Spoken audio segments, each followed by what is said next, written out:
龙叔一不小心踢断神像的脑瓜篮，顿时把正在祭拜的原住民吓一激灵。怎么回事？难道我们触碰生灵了？就在这时，一位原住民突然发现雕像上的龙叔，只见他挤眉弄眼，假装神像显灵，嘴里还叽里呱啦说听不懂的咒语，紧接着故意表现出神灵生气的样子，顿时把这群原住民吓得五体投地。本以为这样就能偷摸顺走神像手里的古董宝剑，没成想却被原住民酋长逮了个正着。随着酋长一声令下，原住民立刻抄起家伙冲向龙叔，二话不说朝他一顿猛刺。紧接着龙叔凌空一跃，踹翻火炉，王赫尔以火炉的滚动做掩护，迅速跳出围墙。可这里的地形实在太过复杂，没跑2步就被堵到死胡同。眼瞅着这群原住民离自己越来越近，龙叔赶忙掏出一瓶啤酒扔给他们，接着自己打开一瓶，吨一饮而尽。贪吃的原住民见状，立刻学着龙叔的动作抽开瓶盖，结果却被瓶子里冒出的红烟迷了眼珠。而龙叔趁此机会从洞口一跃而下，王赫尔利用随身携带的绳索，一下荡到了5米开外的草地上。可即便如此，原住民依旧在旁边紧追不舍。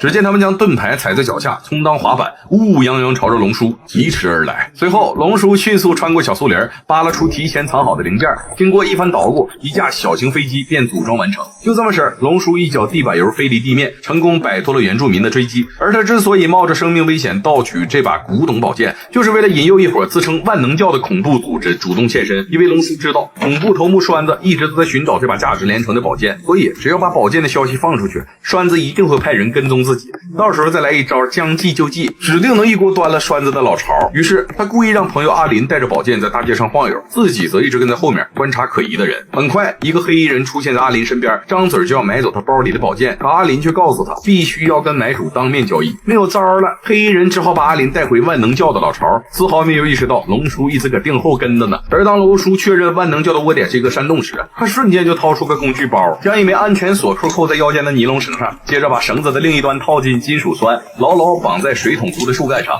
王浩尔抱着剩余的尼龙绳用力一甩，便利用手中的滑轮开始速降。仅仅30秒，龙叔就成功抵达山洞。而这个山洞里正是无恶不作的万能教的老巢。谁知他刚走没2步，发现了一名小咖了朝自己走来。于是龙叔赶忙躲到一旁，准备用鬼脸将其吓死，不料却估错了时间，和小咖了擦肩而过。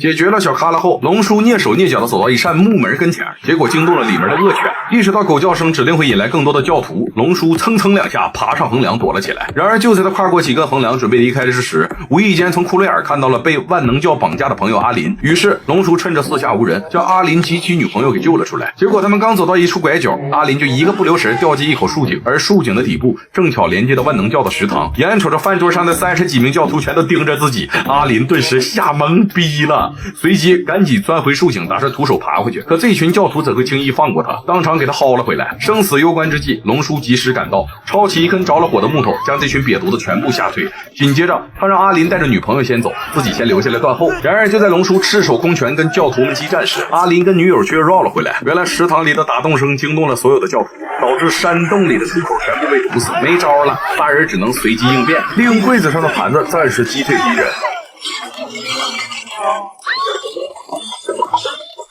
就在这时，龙叔发现角落里还有一条密道，于是他立刻举起柜子冲向教徒，给阿林他们争取足够逃跑的时间。眼瞅着俩人已经成功撩人，龙叔二话不说就朝这群瘪犊子泼了一锅滚烫的热水，接着以1敌多跟教徒们正面硬刚。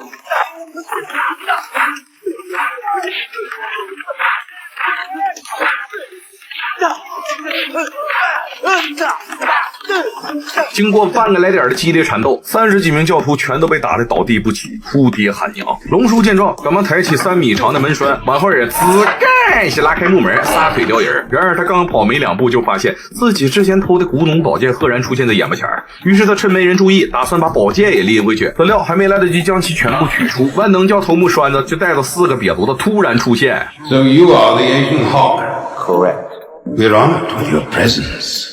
Let's stop playing game and get down to business. 眼瞅着自己说不过龙叔，万能教教主栓子立刻命令自己的4大护法冲了上去。龙叔定睛一瞅，发现这4大护法竟然是4个长得一毛一样的老黑妹儿。只见他们怒吼一声，率先出击，顿时打了个龙叔措手不及。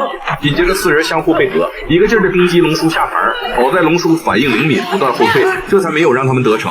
然而4个老黑儿进攻招式实在太过密集，一连串的车踢更是让龙叔应接不暇。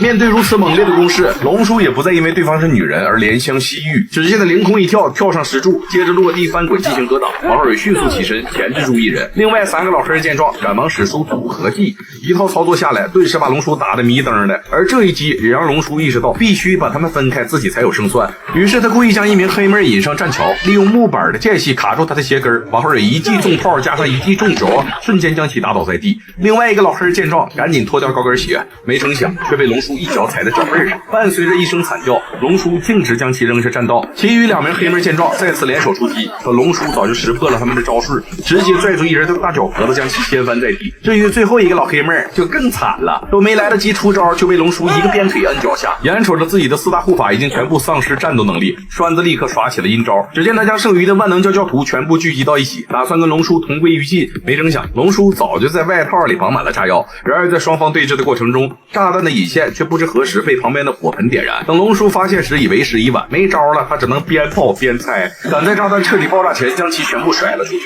就这么式，万能教的老巢在爆炸声中逐渐坍塌，栓子和剩余的小撇头全部埋在洞里，而龙叔则赶在坍塌前的最后1秒冲出山洞，有惊无险地跳到了阿林赶来接应的热气球上。不得不说，龙叔的电影就是燃，嘿嘿嘿嘿。